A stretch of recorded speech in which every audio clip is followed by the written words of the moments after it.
सतगुरुदेव की जय। सर्वसंगत से प्रार्थना है, सत्संग प्रारंभ हो रहा है। कृपया सत्संग स्थल पर शांतिपूर्वक विराजमान होकर के श्रद्धा से सत्संग सुने। परमेश्वर की प्यारी आत्माओं से पुनर्निवेदन है, सत्संग प्रारंभ हो रहा है। कृपया सत्संग स्थल पर शांतिपूर्वक विराजमान होकर के श्रद्धा से सत्संग सुने। सत सही। संत रामपाल जी महाराज एक ऐसे महान संत जिन्होंने अपनी सतभक्ति, तत्व ज्ञान, करुणा और सेवा के बल पर समाज में नई मिसाल कायम की है। संत रामपाल जी महाराज की अगुवाई में उनके सभी सतलोक आश्रमों से समाज कल्याण के अद्भुत कार्यों ने समाज को सुनहरे भविष्य की एक नई उम्मीद दिखाई है। संत रामपाल जी महाराज से नाम दीक्षा लेने के बाद लाखों लोगों की लाइलाज बीमारियां जैसे कैंसर, एड्स आदि ठीक हुई। संत जी के ज्ञान से प्रेरित होकर उनके अनुयायियों ने लाखों यूनिट रक्तदान किया। संत जी ने लाखों बहन बेटियों का दहेज मुक्त विवाह करवाया।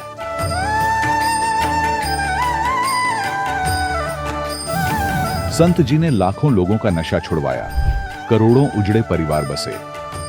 संत जी के आश्रमों में समागम के दौरान निःशुल्क नेत्र चिकित्सा, दंत चिकित्सा प्रदान की जाती है।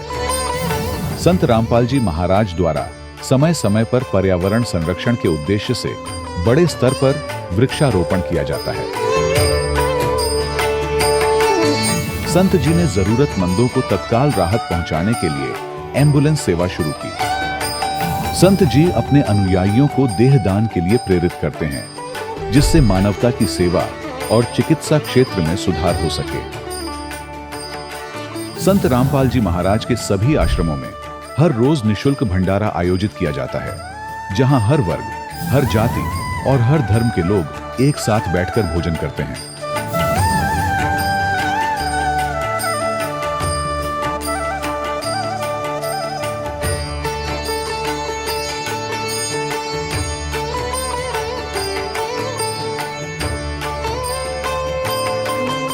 संत रामपाल जी महाराज की अन्नपूर्णा मुहिम ने गरीब और बेसहारा लोगों के जीवन में एक नई ऊर्जा और उम्मीद को जन्म दिया है।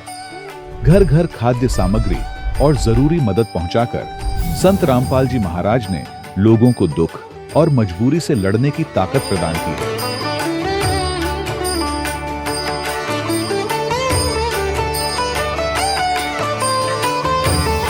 संत रामपाल जी महाराज द्वारा गरीब लोगों के लिए घर बनवाने का अद्भुत कार्य एक ऐसी मिसाल कायम कर रहा है जो सदियों सदियों संत जी की उदारता और दया भावना के तौर पर जाना जाएगा।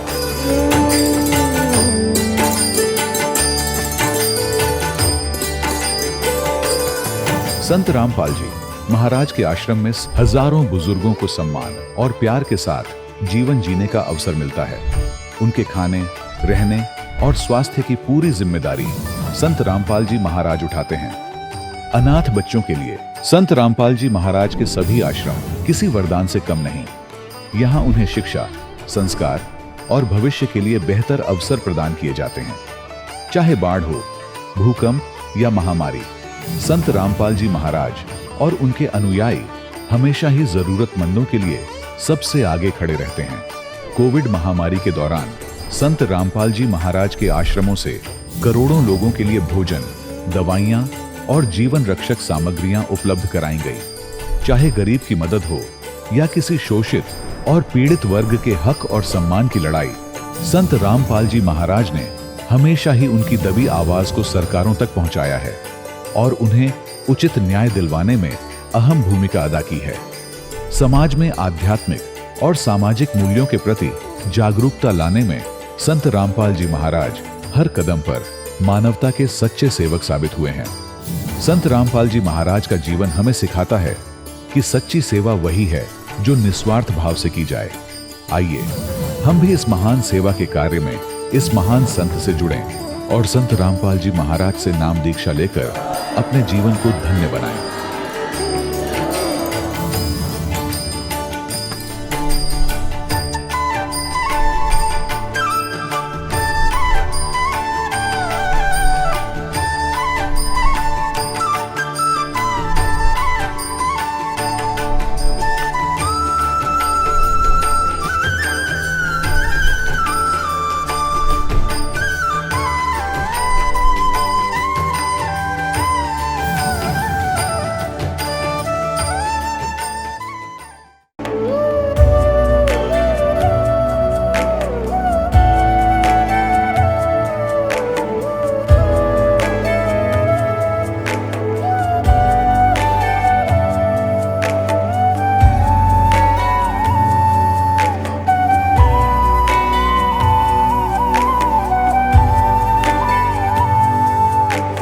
जब लग गुरु मिले न साचा, तब लग गुरु करो 10 पांचा। क्या गुरु बदल सकते हैं? क्या गुरु बदलने से पाप लगता है? अध्यात्म के इस मैदान में आखिर सही गुरु कौन है? गीता जी में वर्णित तत्वदर्शी संत कौन है? इन सभी प्रश्नों के उत्तर जानने के लिए अवश्य सुनिए जगत गुरु तत्वदर्शी संत रामपाल जी महाराज के मंगल प्रवचन। अनंत कोटि ब्रह्मांड नायक बंदी छोड़ पूर्ण परमेश्वर कबीर साहिब जी की एक अत्यंत गूढ़ और करुणामयी अमृतवाणी है। जो जन मेरी शरण है, ताका हूं मैं दास, गेल गेल लागया फिरूं, जब तक धरती आकाश। इस वाणी में परम अक्षर ब्रह्म कबीर साहिब जी अपनी आत्माओं के प्रति अपने अगाध प्रेम को प्रकट करते हुए कहते हैं कि जो भी पुण्यात्मा एक बार मेरी सच्ची शरण ग्रहण कर लेती है, मैं स्वयं उसका दास बन जाता हूँ। यदि वो जीव अपनी किसी कमी के कारण इस जन्म में भवसागर पार नहीं कर पाता, तो मैं युगों युगों तक हर मानुष जन्म में उसे खोजकर पुनः तत्व ज्ञान सुनाता हूँ। मेरा ये प्रयास तब तक जारी रहता है जब तक ये धरती और आकाश नष्ट नहीं हो जाते। मेरी केवल यही कोशिश रहती है कि मेरी प्यारी आत्माएं किसी भी तरह इस काल के क्रूर जाल से आजाद होकर अपने निज घर सुख सागर सतलोक में पहुंचकर सदा के लिए सुखी हो जाएं। संत रामपाल जी महाराज अपने सत्संगों में बताते हैं कि परमात्मा के इसी वादे और भक्त के प्रति उनके असीम प्रेम का सबसे बड़ा प्रमाण हमें उस युग में मिलता है जब पूल ब्रह्म कबीर साहिब जी काशी की पावन धरा पर सशरीर प्रकट थे। उस कालखंड में दिल्ली के निवासी सम्मन मनियार, उनकी पतिव्रता पत्नी नेकी और आज्ञाकारी पुत्र सेऊ ने परमेश्वर से नाम दीक्षा ली थी। उनका गुरु प्रेम और समर्पण ऐसा था जिसकी मिसाल तीनों लोकों में नहीं मिलती।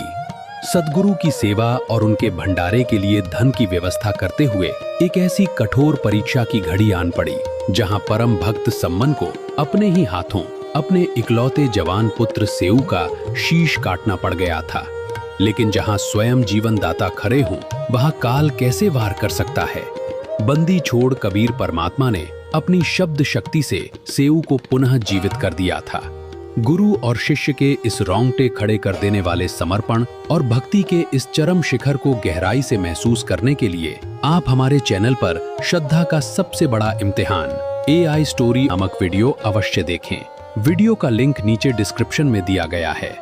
भक्ति के इस अद्वितीय मार्ग पर चलकर नेकी और सेऊ ने तो अपनी अटूट निष्ठा के बल पर उसी जन्म में मोक्ष का द्वार खोल लिया, परंतु काल का जाल बड़ा ही सूक्ष्म और मायावी है।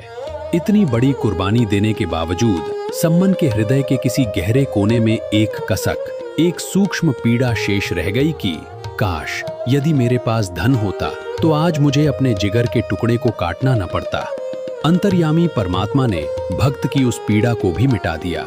उसी जन्म में बंदी छोड़ ने सम्मन, नेकी और सेऊ के घर को छप्पर फाड़कर धन धान्य और माया से परिपूर्ण कर दिया। सम्मन अब कोई निर्धन मनियार नहीं, बल्कि दिल्ली का सबसे बड़ा और महान सेठ बन चुका था। लेकिन विडंबना देखिए, उस अथाह धन की प्राप्ति के बाद सम्मन के भीतर से वो तड़प और मोक्ष की सच्ची इच्छा ही क्षीण हो गई। जिस पिता ने परमेश्वर रूप सद्गुरु के लिए अपने ही बेटे की बेमिसाल कुर्बानी दे दी थी, केवल मन में रह गई धन की एक छोटी सी चाहत के कारण अगले जन्म में ये नौ शेरवान नाम के एक शहर में नौ शेर खान नाम का राजा बना, बादशाह बन गया। क्योंकि इतना दान सेक्रीफाइस कर रखा था, जब घना धन मालिक ने दिया, इसने डिट के फिर भी दान किया था, उस दान के प्रतिफल में यो बादशाह बन गया। और इसके 80 खजाने थे, 80 गंज बोले हैं।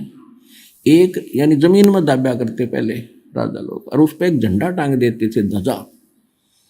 तो इसकी 80 ध्वजा टंगी हुई थी।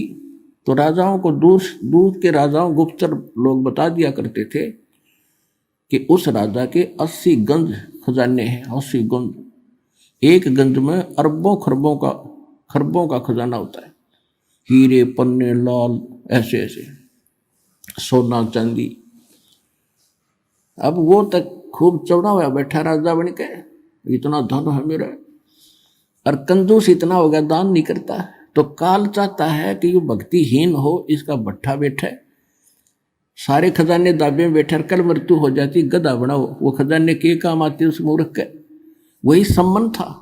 अब कहते गोता जो जन मेरी शरण है, ताका हूं मैं दास, और गैल गैल लाग्या फिरूं जब तक धरती आकाश।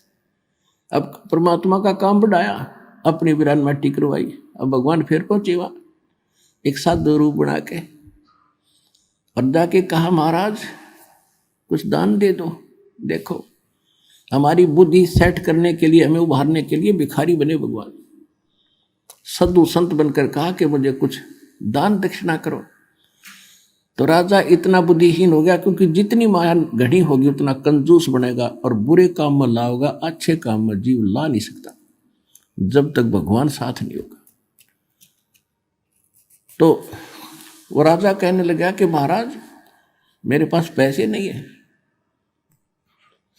परमात्मा ने कहा कि देखो ये 80 ध्वजा फहरा रही है तेरी, आप क्यों झूठ बोलते हो, कुछ दान कर दो भाई, देख कल्याण होगा तेरा। कहने लगे बाबा जी ये मैं तो लोग दिखावा कर रखा है, इसमें कोल्हे दाब रखे, कोल्हे सच बताऊं कोल्हे हीरे हरे को नहीं इसमें। परमात्मा बोले ठीक है जैसी तेरी नीत है भाई, ये कोल्हे हो जाएंगे फिर तेरे लिए। अब न्यू कह के परमात्मा चल पड़े। राजा ने सोचा भी संता की वाणी कदे सच्ची हो जाया करे। उसने खोद के देखा कोल्हे पाए, दूसरा खोदा कोल्हे पाए, तीसरा देखा सारे कोल्हे। अब उसको तो हार्ट अटैक होने की तैयारी होगी। अब उसने कहा कि संत को खोजो कहाँ गया। अब पाजे सैनिक बताया, एक ना के बता जी आज वहां बैठी हैं वृक्ष के नीचे। राजा गया पैदल नंगे पैरों, चरणों में गिर गए, महाराज माफ कर दो, जितना कहोगे उतना ही दान कर दूंगा। कहने लगा भाई तेरी नीत गेला बरकत हुई है यार, रखा पड़ा नहीं को लेकर था तो फिर क्यों रो है। नहीं जी गलती होगी, मैं तो लुट जाऊंगा पिट जाऊंगा। परमात्मा बोला इनको दान करेगा ना 80% तो मैं वापस करूंगा, यानी एक आध रख ले बाकी दान कर, नहीं तेरा नरक में जाएगा तो उसने कहा ठीक है जैसे आपको। उन्हें सोचा भागते चोर की लंगोटी अच्छी ना सारा गया। तो उसने जो भी है जैसा वायदा किया, जैसे दान काफी दान दून कर दिया, फिर भी कुछ रखा उसने। अब जब उसने दान तकरीबन कर दिया, खजाना रह गया थोड़ा, तो उसके मन में एक दोष और आ गया। कहने लगा मैं भी अच्छा मूर्ख हूं, सारा दान कर दिया, बाबा जी के देखना होता है कादा कर दूं हैं, अच्छे घोड़े खरीदूं हो, अच्छे ब्याह करवाऊं और जो करूं हो, मोक्ष फिर भी ना चाहे, ये बकवाद फिर चाहिए, उसकी मृत्यु होगी। अगले जन्म में वह पूर्ति भी कर दी। वो अब्राहिम सुल्तान अदब नाम का बलख नाम के शहर का राजा बना, बलख बुखारे का, इराक। ऐसा लिखा है कि बलख बुखारे बादशाह का बादशाह जो था उसका एक लड़की थी, कुल संतान नहीं थी,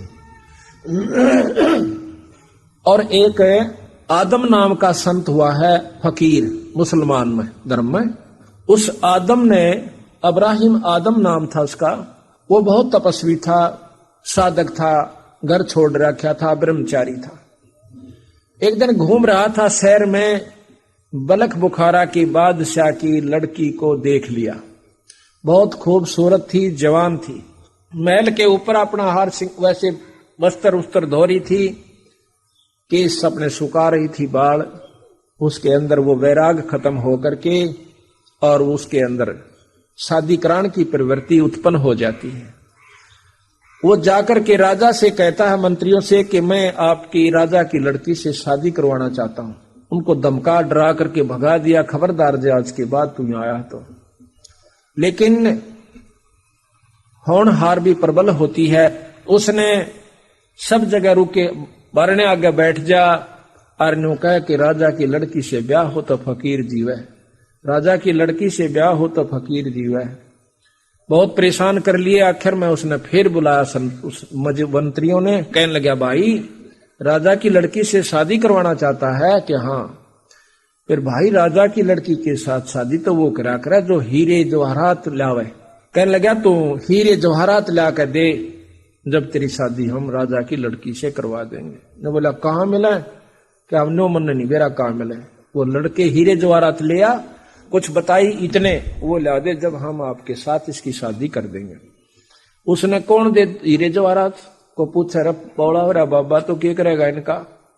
आखिर में किसी ने बता दिया कि समुद्र में मिलते हैं। उस समुद्र में चला गया, वहां किसी ने बताया कि समुद्र में है। अब वो कितना पागल हो गया कि समुद्र में तो चिप्पी भरे अपना करमंडल और दूर गिरा हुआ भरे और दूर गिरा हुआ को 20 दिन हो गए लागे ने खाओ न पीवे, पागल सा हो रहा। उसने सोचा कि समंदर न रहता दूंगा, फिर नीचे नरे हीरे पर नहीं पाऊंगे मोतियां, उनको लेकर चालूंगा। उसमें बंदी छोड़ कबीर साहब आते हैं, कहने लगे भाई के करे से महाराज जी। कहने लगे तन्ने के मतलब से अपना काम करे। ने बोला फिर भी तो परसों कई दिन का दुखी हो रहा, किम बताते दे। अकमन ने राजा की लड़की से ब्याह करवाना से, और उन्होंने ये शर्त रख दी कि इतने हीरे जवाहरात चाहिए। फिर बीरानियों के मिले सयो, इक्कत खाली होगा, वही तो इतना बड़ा समुद्र है, तेरी अक्ल मारी जा रही है क्या। ने बोला ये खत्म ना होगा तो मैं तो मर जाऊंगा, एक फैसला तो होएगा ना, मैं भी नहीं रह सकता। कहते हैं ने बोला तू आंख बंद कर। आंख बंद कर दी, एकदम समुद्र की झाल बंदी छोड़ने दे दी। नरे ढू के ढू पड़ गए हीरे और मोतिया के। आंख खोली, महाराज जी वहां थे नहीं। उसने सोचे खुद खुदा आया था और था भी खुदा बंदी छोड़, इसमें के शख्स है। महाराज कहते हैं गैल गैल ला गया, फिर जब लग धरती आकाश। अपने हंस ने न्यो काटो, यो इसके सारे कुकर्म भी पूरे करवाऊं, और यो फिर भी नहीं मानता। कहते उसने देखा पागल सा हो गया, गिठड़ी बांध ली हीरे और जवाहरात की, जाके और राजा के दरबार में पटक दी। मंत्रियां तो बोला कि लो हीरे जवाहरात मेरा ब्याह कर दो। मंत्रिया ने बुला के सिपाही ने बोले इसने अच्छा गढ़ दो। मार लट्ठा मार डंडा बेहोश करके उन्हें जंगल में गिराई। परमात्मा की करनी हो सतगुरु महाराज की, कहते हैं साध दुखावन अग पाप है अनगन हत्या अपराधम। वह लड़की मर जाती है, लड़की की लाश को ले जा करके और कब्र में दबा दिया। 3-4 पहरेदार बिठा दिए जाते हैं, 2-3 के कोई कुत्ता गादड़ कच्ची जब तक वो रहे कब्र कोई खोद ना ले, वो बिठा दिए। जब होश में आता है वह फकीर पूछे आकर फिर देखे से पूछे से वहीं आ जाता है दरबार में। वहां पता चला उसने कि वह तो मर गई। उसने पता किया लोगों से कि मर गई राजा की लड़की। तो उसने पूछा कहाँ दबाई है, देखा कि उधर कब्र में दबा दी। रात के समय बहुत ध्यान से दूर बैठ जाता, पहरेदारों से देखता रहता कि कभी इनकी आंख लग गए और इस लाश न ठा ले जाऊं। ऐसा ही किया। वो पहरेदार सो गए, उन्हें सोचे कि आवा सही बाड़ा के खागा, इतनी चारों तरफ तो प्रबंध हो रहा से। उसने जाके वह कच्ची सारी दोपहर के फटाफट और लेकर उस लाश को जंगल में दूर चला जाता है जहां उसकी झोपड़ी थी। उसको ऊपर रख के अपने एक बना रखा था उसने खाट सी, और वहां पर रहे और अल्लाह से रोज अर्ज करे कि हे अल्लाह, हे खुदा, हे परमात्मा, इसको जीवित कर दे। कहते हैं वहां बंजारे आ जाते हैं। बंजारे पानी लेने के लिए चले हैं कि यहाँ कोई दीवा जड़े से। इस झोपड़ी से पूछा कि यहाँ आसपास पानी कहाँ से। उनको देख कर वो डर का मारा कि कहीं राजा के दूत वो नहीं आगे सिपाही कितने कूट दें। झोपड़ी के नीचे अपनी गुफा में चला गया, ऐसे ऊपर अड़ा दी उसका पाती जैसे यहाँ रास्ता भी ना हो। उन दीवा जड़ता हुआ देखा, उसमें एक लड़की की लाश देख कर वह सहम गए। उनमें एक वैद्य था। वैद्य ने देखी कि भाई आदमी तो यहाँ है नहीं, लड़की लड़की है। तो उन्होंने देखा, उस वैद्य ने देखा कि यह मरी नहीं है, सदमा है इसको। उसके पास एक दवाई थी, जबरदस्ती उसके मुंह में एक दवाई डाल दी और एक नस काट दी थोड़ी सी, उससे वो खून निकल गया। वह 5 मिनट के बाद वह लड़की खड़ी हो जाती है, जिंदा हो जाती है। फिर वह पूछते हैं उस लड़की से कि आप कौन हो। कहने लगी मुझे नहीं मालूम मैं कौन सू।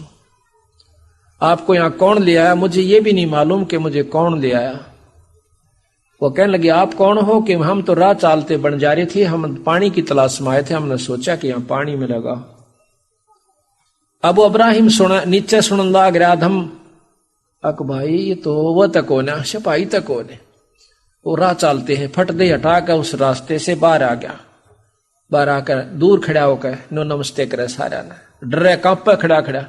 वह कहते हैं भाई कौन है तुम? अकमय झोपड़ी आला सो। अच्छा ये लड़की कौन है? अक साची बता दो, अक साची बता दे।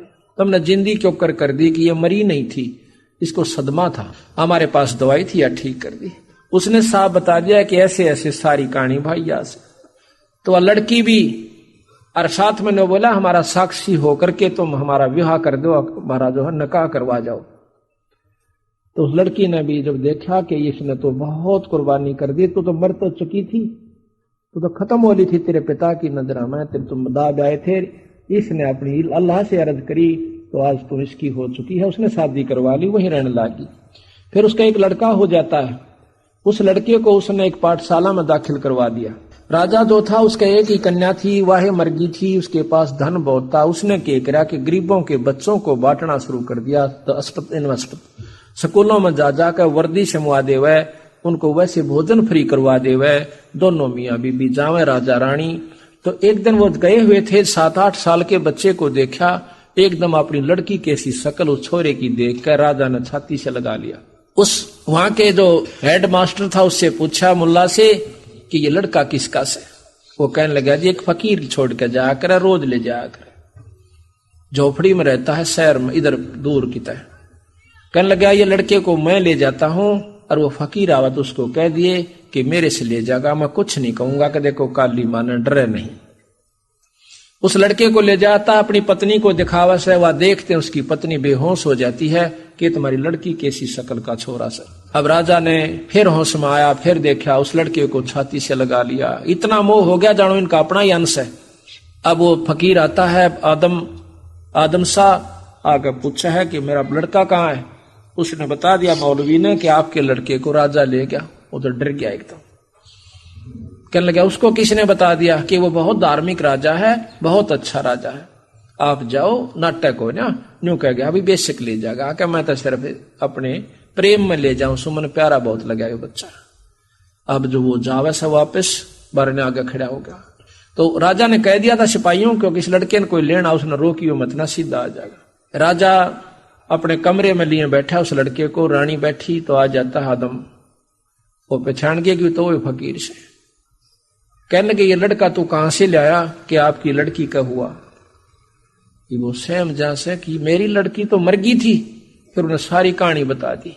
तो एकदम राजा ने खड़ा होकर उसको आदर दिया और स्टेज अपने आसन पर बैठा दिया, सिंहासन पर। अर्ज करी कि अगर आप कृपा करो तो इस लड़के ने हम पाल देंगे। नो बोला ठीक से, अपनी लड़की ने भी ले आओ और इस लड़के ने भी पाल दो। जाकर के लड़की को लेने के लिए भेजे कि अब आपको राजा ने बुलाया से, बाजे बजानते हुए खुद उसका पिता जाता है, इब्राहिम को वहीं छोड़ गए, उसको आदम शाह को। लड़की ने बोली मैं नहीं चालू थारी गेला जब तक मेरा पति नहीं कह लेगा। राजा को और उसकी मां को दोनों को मना कर दिया। वो कहने लगी खुद उसी ने कहा से बेबे बेटी चाल तुम्हारी गेला, हक नहीं, जब तक वो नहीं कह लेगा मैं नहीं चालूंगी। उसी समय आदम शाह को बुलाया, कहने लगा जाइए अपने पिता के साथ। उस दिन से वापस आ जाते हैं महल में, लेकिन इब्राहिम वो आदम शाह महल में नहीं रहा, वह वृत्ति उसमें फिर उत्पन्न हुई परमात्मा को पाने की। अपने बच्चे को अपनी पत्नी को छोड़कर वहीं पर चला जाता है। वो जाकर के अपनी तपस्या करके शरीर छोड़ जाता है। उधर से वो लड़का जवान हो जाता, उसका नाम इब्राहिम सुल्तान रख दिया जाता है। वो बलख बुखारे का बादशाह, बहुत ही पैसे वाला, बहुत ज्यादा उसकी व्यवस्था थी। वो इब्राहिम सुल्तान बलख बुखारे का बादशाह हो जाता है, जिसने अपने राज को बढ़ाकर जब जवान हुआ बहुत विस्तार कर लिया और इतनी ऐश थी 16,000 उसने ब्याह करवाए, रानियां होगी, ऐसा लिखा गरीबदास। 18 करोड़ उसके पास घोड़े, बहुत बड़े उसका ऐश थी। कहते हैं जब वो हाथी पर चढ़ कर चाला करता था, इंद्र भी शर्मा जाया करता स्वर्गलोक से कि इसे ठाट तो मेरे भी को ना, जो कि इब्राहिम सुल्तान आदम बादशाह के, बलख बुखारे के बादशाह के। ये बंदी छोड़ की आत्मा थी, बंदी छोड़ का हंस था। अब देखो अपने हंस नोबारण की खातिर बंदी छोड़ने कितने कितने पापड़ बेलने पड़े। अब क्या बनते हैं उस हंस को? सतलोक ले जाने की खातिर के ईब राजा बन गया फिर यू गधा बनेगा। इस व्यक्ति को मन में रखते हुए उद्देश्य को सतगुरु महाराज अपने हंस को निकालन की फिर व्यवस्था बनाते हैं। कितनी मेहनत करते हैं ये ध्यान से सुनना। जब एक दिन की बात है, क्योंकि फकीर का अंश था, वही भक्ति उसके अंदर और पिछले संस्कार प्रबल थे, युगा युगा से भक्ति करता हुआ आ रहा था। उसके अंदर एक दिन परमात्मा के पानी की व्यवस्था हुई चेष्टा उत्पन्न हुई कि भगवान भी भजना चाहिए, अल्लाह भी याद करना चाहिए। वो क्या विधि है? एक रात बादशाह के मकान के करीब किसी नेक बंदे के मकान में कुछ दरवेश आए। रात भर उन्होंने सत्संग फरमाया। बादशाह ने रात में अपने मकान की छत पर बैठकर पूरा सत्संग गौर से सुना। अल्लाह की इबादत की जबरदस्त तहरीक हुई। सुबह अपने वजीरों से कहा कि किसी नेक दरवेश का पता करो और मुझे मिलवाओ। एक मक्कार बाबा बड़ा मशहूर था। बादशाह को उसके पास ले जाया गया। बादशाह उसके बताए तरीके से इबादत करने लगा। बादशाह की उंगली में एक बेशकीमती अंगूठी थी। मक्कार बाबा दिखावा तो करता था कि वह माल और दौलत को हाथ तक नहीं लगाता। लगता था कि बड़ा तारिक दुनिया फकीर है, मगर था धोखेबाज। सुल्तान भी उससे मुतासिर था। उस बाबा ने अपने खास खादिम से कहा कि जिस झरगर ने बादशाह इब्राहिम की अंगूठी बनाई है, उस झरगर से वैसी ही अंगूठी नकली हीरों और मोतियों वाली नकली सोने की बनवाला। नकली अंगूठी बिल्कुल हूबहू बन गई। एक रोज बादशाह दरवेश के पास गया। दरवेश ने कश्ती सवारी की ख्वाहिश की। सुल्तान इब्राहिम अधम ने फौरन कश्ती सवारी का इंतजाम करवाया। तालाब के बीच में जाकर बाबा ने कहा, जनाबे आली, आपकी अंगूठी बेहद खूबसूरत है, जरा दिखाना। बादशाह ने अंगूठी निकालकर दरवेश को दे दी और बाबा देखने लगा। नजर बचाकर अंगूठी बदल दी। बादशाह ने कहा कि आप चाहें तो अंगूठी रख लें या और बनवा दूं। बाबा ने कहा, अरे फकीरों के लिए तो यह खाक है, खाक। यह कहकर नकली अंगूठी तालाब में फेंक दी। यह देख बादशाह को पूरा यकीन हो गया कि वाकई में दरवेश तारिक दुनिया फकीर है। मगर कुछ दिन बाद ही उस मक्कार बाबा का भांडा फूट गया। उसके राजदार मुरीद ने बादशाह को सारा किस्सा बताया। इब्राहिम सुल्तान बाबा के पास गए। तब बादशाह ने वह अंगूठी उसी बाबा की झोंपड़ी की जमीन में दफन पाई तो बहुत रंजीदा हुआ और दरवेशों से एतबार उठ गया। उस मक्कार को कैद खाने में डाल दिया। फिर तो बादशाह ने अपने मुल्क के तमाम पीर फकीरों को तलब किया और उनसे सवाल किया कि अगर आपने खुदाए बरतर को पाया है तो मुझे भी उसका दीदार कराओ। इस सवाल का जवाब किसी के पास न था। एक फकीर ने फरमाया कि आप एक दूध का जाम मंगवाए। खादिम ने दूध का जाम लाकर पेश कर दिया। फकीर ने दूध में उंगली डुबोई और बादशाह से कहा, जनाबे आली, आपके दूध में घी नहीं है। बादशाह ने कहा, दूध से घी हासिल करने का तरीका है। पहले दूध को गर्म करके ठंडा किया जाता है, फिर जमाया जाता है, तब दही बनता है, फिर मथा जाता है, फिर इसमें से घी निकलता है। फकीर ने कहा, ऐ सुल्तान आजम, जिस तरह दूध से घी पाने का तरीका है, वैसे ही इंसानी जिस्म से परवरदिगार को पाने का तरीका है। उस तरीके से अल्लाह ताला की दीदार होता है। मुर्शिद ढूंढो और इबादत करो। बादशाह के दिल में पीर फकीरों के लिए नफरत थी। वह सबको उसी नजरिए से देख रहा था। उस फकीर को भी कैद खाने में डाल दिया। सबसे चक्की चलवाई जा रही थी। सब दरवेश तो खुदाए पाक के लिए ही घर बार छोड़कर निकले होते हैं। राह ए इबादत सही न मिलने के सबब शोहरत की चाह लाजमी है, मगर वे अल्लाह की नेक रूहें होती हैं। खुदा के लिए कोशिश करने से परवरदिगार की उन पर रहमत रहती है। उनको हकीकी इल्म देने के लिए भेस बदल कर अल्लाह ताला उनको समझाते हैं,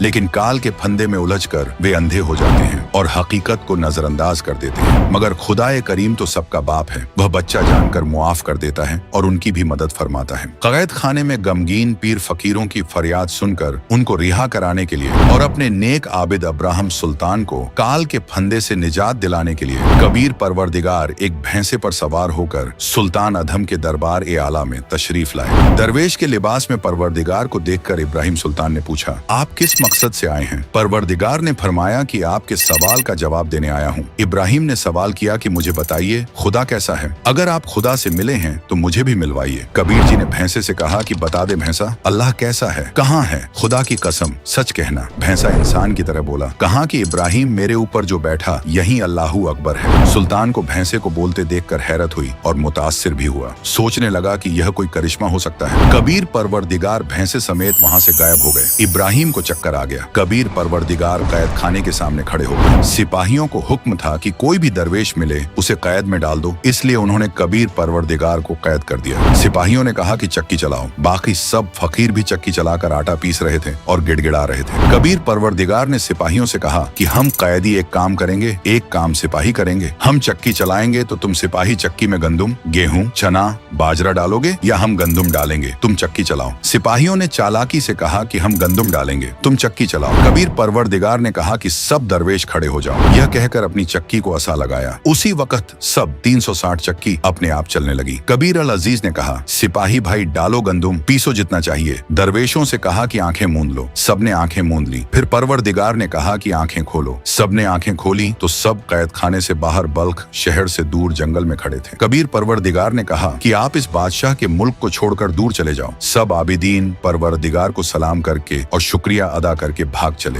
बादशाह को खबर मिली कि एक साहिब एक करामात फकीर आया था। सब कैदियों को रिहा करके ले गया। जाते वक्त दिखाई नहीं दिया। एक चक्की को असा लगाया, सब 360 चक्कियां चलने लगी हैं। बादशाह कैद खाने में गया। चलती चक्कियों को देखकर दंग रह गया। चक्कियां बंद हो गईं। बादशाह सोच में डूब गया। कुछ अय्याम के बाद परवरदिगार कबीर एक ऊंट चराने वाले देहाती जैसे लिबास, हाथ में लंबा आसा लेकर बादशाह के कस्र की छत पर नमूदार हुए। रात का वक्त था। बादशाह सो रहा था। कबीर परवरदिगार ने छत के ऊपर असा को जोर जोर से मारना शुरू किया। सुल्तान इब्राहिम नींद से जागा। मुलाजिमों को डांटा कि यह कौन शोर मचा रहा है, लाओ पकड़कर। मुलाजिम ऊपर गए। एक सारबान को छत पर से पकड़कर सुल्तानी के सामने पेश किया। बादशाह ने पूछा, तू कौन है, मेरे कस्र की छत पर क्या कर रहा है? कबीर अल अजीज ने फरमाया कि मैं सारबान कारवाम हूँ। मेरा एक ऊंट गुम हो गया है, उसको छत पर ढूंढ रहा हूँ। सुल्तान अधम ने कहा कि ए मासूम बंदे, छत के ऊपर ऊंट कैसे चढ़ सकता है? ये तो कभी हुआ ना होगा। कहीं जंगल में ऊंट को ढूंढ। परवरदिगार कबीर ने कहा कि ए इब्राहिम, जैसे ऊंट छत के ऊपर नहीं हो सकता, न छत के ऊपर कभी मिलता है, ऊंट को जंगल में ढूंढना पड़ता है। इसी तरह अल्लाह ताला तख्त शाही पर बैठकर ऐश और आराम मौज मस्ती करने से नहीं, वह दरवेशों में मिलता है। इतना कहकर कबीर परवरदिगार गायब हो गए। सुल्तान अधम बेहोश होकर जमीन पर गिर पड़ा। वुज़रा और बेगमात ने एक अमिल झाड़ फूंक करने वाला बुलाया। उसने बादशाह के एक हाथ पर तावीज बांध दिया और कहा कि इन पर जिन्न भूत का साया है, ठीक हो जाएगा। बादशाह का दिल मुल्क के इंतजाम में नहीं लग रहा था, मलूल रहने लगा। कुछ अरसे बाद बादशाह मामूली हो गया और दोबारा ऐश और आराम में मसरूफ हो गया। खुदाए कबीर अपने खूबियों के मुताबिक फिर एक तमाशा दिखाने तशरीफ लाए। एक मुसाफिर का भेष बनाकर बगल में कपड़ों की पोटली दबाए देहाती लिबास में शाम के वक्त सुल्तान के कस्र ए आला में पहुंचे। सुल्तान मकान के दरवाजे पर सहन में कुर्सी पर बैठा था। बादशाह ने पूछा कि आप यहाँ किस मकसद से आए हैं? खुदाए कबीर ने फरमाया कि मैं एक राहगीर हूँ, रात को आपकी सराय में ठहरना चाहता हूँ। एक रात का किराया बताइए, कितना होगा? सुल्तान इब्राहिम अधम मुस्कुराया और बोला कि ऐ सात दिल मुसाफिर, ये कोई सराय नहीं है, ये तो मेरा कस्र शाही है। मैं इस शहर का हुक्मरान हूँ। कबीर और रहमान ने सवाल किया कि आपसे पहले इस कस्र में कौन रहता था? सुल्तान इब्राहिम अधम ने जवाब दिया कि मेरे आबा व अजदाद यहाँ मुकीम थे। फिर कबीर अल्लाह ने पूछा, वे कहाँ हैं? मैं उन्हें देखना चाहता हूँ। सुल्तान ने जवाब दिया, वे तो अल्लाह को प्यारे हो गए। खुदा ने पूछा कि आप कितने दिन इस कस्र में रहेंगे? जवाब की बजाय सुल्तान ने गहरी सोच में डूबकर कहा कि मुझे भी एक दिन रुखसत होना है। कबीर परवरदिगार ने फरमाया कि ए गाफिल इंसान, ये सराय नहीं तो और क्या है? अरे तेरे बाप दादा पड़ पीढ़ी, ये बसे सरा में गिद्धी, ऐसे ही तू चल जाई, यूं हम महल सराय बताई। सुल्तान बेहोश हो गया। कुछ अय्याम बाद बादशाह फिर अपनी पुरानी रवायत पर लौट आया। रोज के वक्त सुल्तान इब्राहिम अपने नौलखा बाग में आराम फरमाया करता था। उसके बिस्तर को एक कनीज आरास्ता करती थी। चारों तरफ गुलदस्ते सजाती थी। कनीजों का लिबास मलिकाओं से अलग होता था। तमाम कनीजों का लिबास एक जैसा होता था। रहीम और करीम कबीर ने उस अपनी अजीज रूह के जिस्म को काल के फंदे से निजात दिलाने के लिए क्या क्या तदबीरें की। एक रोज खुदाए कबीर ने एक कनीज का भेस बनाया। बाग में सुल्तान का बिस्तर एक खास आरास्ता किया। फूलों के गुलदस्ते निहायत खूबसूरत अंदाज में सजाए और खुद उस पलंग पर लेट गए। सुल्तान इब्राहिम आया तो देखा एक कनीज मेरे शाही पलंग पर सो रही है। इसे मेरा जरा सा भी खौफ नहीं है। बादशाह ने उसी लम्हे कोड़ा उठाकर लेटे हुए खुदा कबीर की कमर पर 3 बार मारा। 3 निशान कमर पर नुमाया हो गए। चाम उधड़ गया। कनीज के भेस में खुदा ने पलंग से उतरकर एक बार गिरिया का इजहार किया और फिर जोर जोर से हंसने लगी। इतनी तकलीफ के बावजूद कनीज को हंसते देखकर इब्राहिम हैरत में पड़ गया। वह सोच रहा था कि कनीज को तो बेहोश हो जाना चाहिए था या जान से जाना चाहिए था। सुल्तान ने कनीज के भेस में खुदा का हाथ थामा और पूछा कि ऐ कनीज, इतना क्यों हंस रही है? खुदा कबीर ने फरमाया कि मैंने इस बिस्तर पर एक घड़ी आराम किया। एक घड़ी के सुकून का बदला मुझे 3 कोड़े मिले। मेरे जिस्म का चाम भी उधड़ गया। मैं इसलिए हंस रही हूँ कि जो इस नापाक सेज पर शबो रोज सोता है उसका क्या हश्र होगा। मुझे तेरे हाल पर रहम आ रहा है, ऐ गाफिल इंसान। कहे खवास सुनो अब्राहिम, कैसा खिलवत खाना, एक घड़ी से जा पर पोटे तन का चाम उड़ाना। जो सोवत सो रहता उनका के हाल गुजारता। इतना कहते अंतर्जाल हो गया। ये मंजर देखकर सुल्तान अधम बेहोश हो गया। जब होश आया तो हैरत में पड़ गया कि ये क्या हो रहा है, मेरी समझ से परे है। कुछ अरसे बाद वुज़रा और बेगमात ने मशवरा दिया कि बादशाह को शिकार पर ले जाओ, कई दिनों तक जंगल में रहो, इनके दिल की परेशानी कम हो जाएगी। ऐसा ही किया गया। पहले ही दिन जोहर तक कोई शिकार नजर न आया। सुल्तान को यह सब नागवार गुजरा। जंगल में तो हिरणों के गल्ले फिरते हैं, आज एक हिरण भी नजर नहीं आया। नागहां एक हिरण दिखाई दिया। बादशाह ने कहा कि यह हिरण किसी सूरत में बचकर नहीं जाना चाहिए। जिसके करीब से जिंदा गुजर गया उसकी खैर नहीं। इतना कहते ही हिरण सुल्तान के घोड़े के नीचे से निकलकर जंगल की तरफ भाग निकला। बादशाह ने शर्मिंदगी के मारे घोड़ा पीछे पीछे दौड़ाया। दूर जाकर हिरण जंगल में गायब हो गया। सुल्तान और घोड़े को शदीद प्यास लग गई, जान पर बन आई। अल्लाह से पानी की दुआ की, वापस अपने खैमे की तरफ चल पड़ा, मगर खैमा 1 घंटे की मसाफत पर था। वहां तक जिंदा पहुंचना मुश्किल था।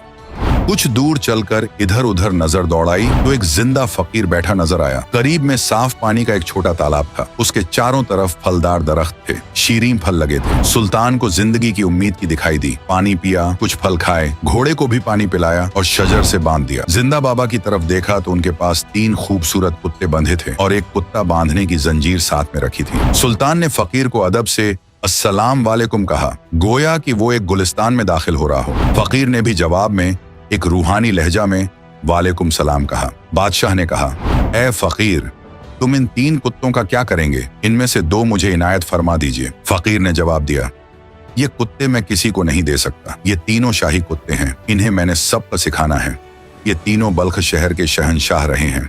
सुल्तानी को बात कुछ हजम नहीं हुई। फकीर ने फिर कहा, मैं इन्हें नसीहत करता था कि तुम अल्लाह को याद किया करो। इस फानी दुनिया में हमेशा नहीं रहोगे, मरने के बाद कुत्ते की जिंदगी पाओगे। अब तुम शाही खाने, बिरयानी, कबाब, जर्दा और मेवे खा रहे हो। ये तुम्हारे पिछली जिंदगी के नेक आमाल और इबादत का नतीजा है। अगर इस इंसानी जिंदगी में इबादत नहीं करोगे तो कुत्ते जैसे जानवरों की जिंदगी में तकलीफ उठाओगे। खाने को ये लजीज खाना नहीं मिलेगा। झूठे टुकड़े खाया करोगे, गंदगी खाओगे, नाली का मैला पानी पियोगे। फकीर ने अपनी बात जारी रखी। जब ये बादशाह थे तब इन्होंने मेरी बातों पर जरा भी तवज्जो नहीं दी। ये सोचते थे कि यह फकीर बेवकूफ है, सल्तनत को कौन संभालेगा, बेगमों का क्या होगा।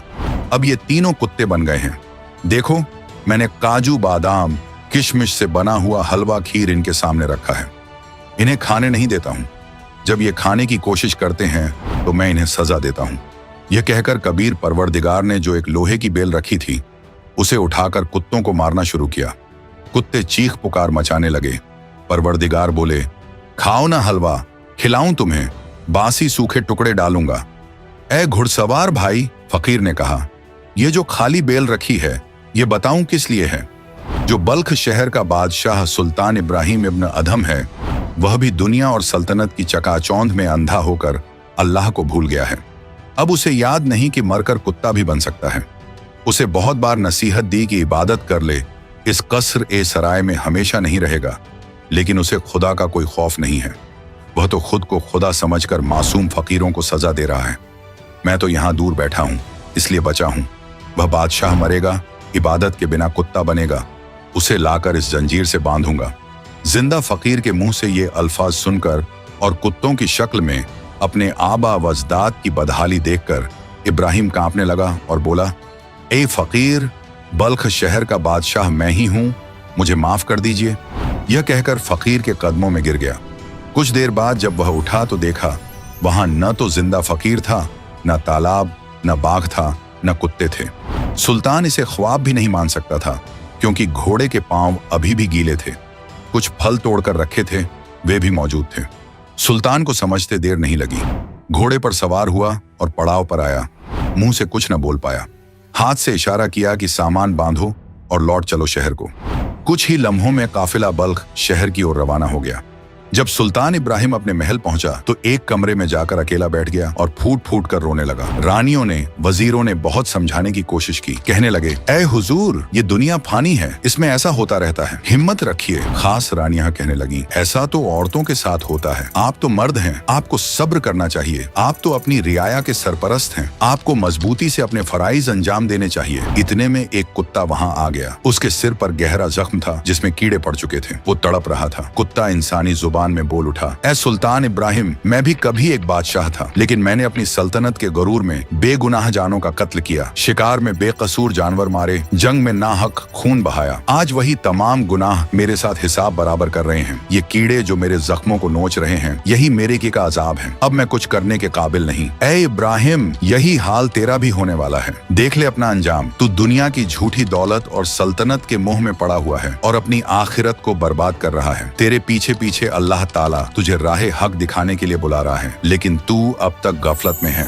यह लीला भी खुद खुदा कबीर जी ने की थी। यह अंतिम झटका था सुल्तान इब्राहिम को दलदल से निकालने का। उसी रात्रि में सुल्तान इब्राहिम ने अपने मुख पर काली स्याही लेपकर एक अल्फी के स्थान पर एक शॉल लपेटा। फिर कमरे में कमद बांधकर पीछे के रास्ते से उतरकर चल पड़ा। वो पूरी रात अल्लाह की याद में चलता रहा। तकरीबन 20 किलोमीटर का सफर तय किया तो उसे शदीद भूख लगी। उसने आगे एक मालन को देखा जो बेर बेच रही थी। वह मालन खुद खुदा कबीर जी ही थे जो एक मालन का भेस बनाकर रास्ते में बाग के बाहर बेर बेच रहे थे। सुल्तान मालन के पास गया और उनसे बैरों का भाव पूछा तो मालन ने बताया कि एक आने के सेर 1 रुपये में 16 आने होते थे। एक सेर यानी 1 किलोग्राम। सुल्तान के पास आना नहीं था। उसने जो झूठी पहन रखी थी उन दोनों की कीमत उस समय 2.5 लाख रुपये थी। ऊपर हीरे पन्ने जड़े थे। सुल्तान ने कहा कि मेरे पास 1 आना या रुपया नहीं है, ये झूठी हैं, इनकी कीमत 2.5 लाख रुपये है। ये दोनों ले लो, मुझे भूख लगी है, 1 सेर बेर तोल दो। मालन 1 सेर बेर तोलकर इब्राहिम के शॉल के पल्ले में डालने लगी तो एक बेर नीचे गिर गया। उस बेर को उठाने के लिए मालन ने भी हाथ बढ़ाया और इब्राहिम ने भी मालन के हाथ से बेर छीनना चाहा। दोनों अपना बेर होने का दावा करने लगे। उसी वक्त खुदाए कबीर ने मालन का रूप बदलकर अपने वास्तविक रूप में आ गए और सुल्तान को जोर से एक थप्पड़ मारा और कहने लगे, ये गमवार, तू इतना मूर्ख, 2.5 लाख की जूती छोड़ रहा है और 1 पैसे के बेर के ऊपर झगड़ा कर रहा है। ये कैसा त्याग है तेरा? जा वापस कर ले अपना राज। खुदाए कबीर ने कहा कि हे प्यारी आत्मा, घर के त्याग देने से कुछ नहीं होता, हृदय से त्याग मिट्टी समझ इसको।